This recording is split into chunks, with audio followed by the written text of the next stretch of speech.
Hi, Carolyn Stevens. So many leaders are spending too much time on the operational, the tactical, the day-to-day. They're therefore seriously neglecting the strategic picture and potentially the future of their business. These leaders are remiss about putting time aside to stand back and take a panoramic stance. They're not asking questions like, these days, what's best practice in our field? Where could we be getting left behind? And what dangers could be lurking around the corner that we need to know about?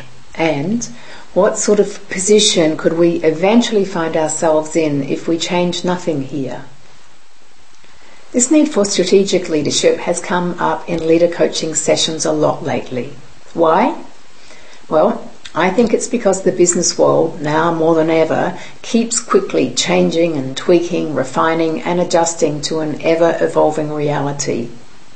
Have you noticed that the change management term is extremely popular these days? That would be because there's so much change about. Operational leadership simply isn't enough, particularly now and from here on in. The pace of change we're exposed to calls for a strategic stance. So what's stopping you from adding more strategic to your mix? I know occasionally you need to spend long periods of time being thoroughly operational because of a real business need. However, that's definitely not always the reason. Here's the all-important question. Does your operational orientation come into play because of one or more of these reasons? First, you feel most comfortable with the operational. Or second, you don't do so well at delegating and therefore you don't have the time to be strategic. And third, you feel compelled to step in and involve yourself in your team members' work so you'll be confident that the targeted outcomes will be met. Well, I'm sorry to say, none of these reasons are valid reasons for you to neglect the strategic. How long is it since you stood back and 1. Identified what's currently getting in the way of your business from being at the top of its game, and then determined what critical shifts you need to make? Second, determine what your business would ideally look like around the corner. And third, discuss this future with your team of direct reports and begun work on plans to create your agreed ideal. It's crucial that every so often you step away from the operational and take a bird's-eye view of your business and the broader environment that it sits in.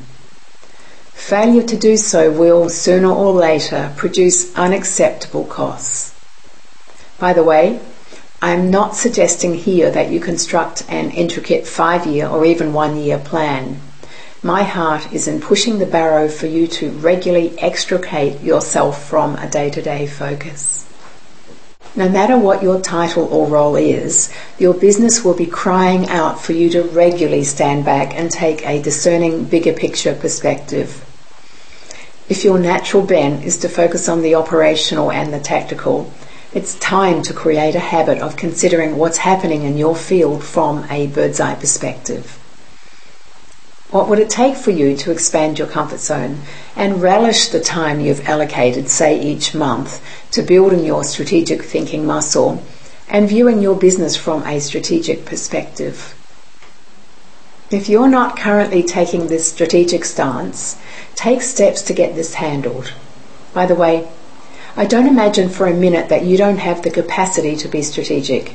It's simply that, for whatever reason, you haven't yet habituated some important approaches. You might want to consider leader coaching to help you develop your strategic muscle. With new tools and enhanced leadership practices, it'll help you get the best possible future for your organisation. Email me if you want to investigate how I could support you with this. All the best until we next communicate.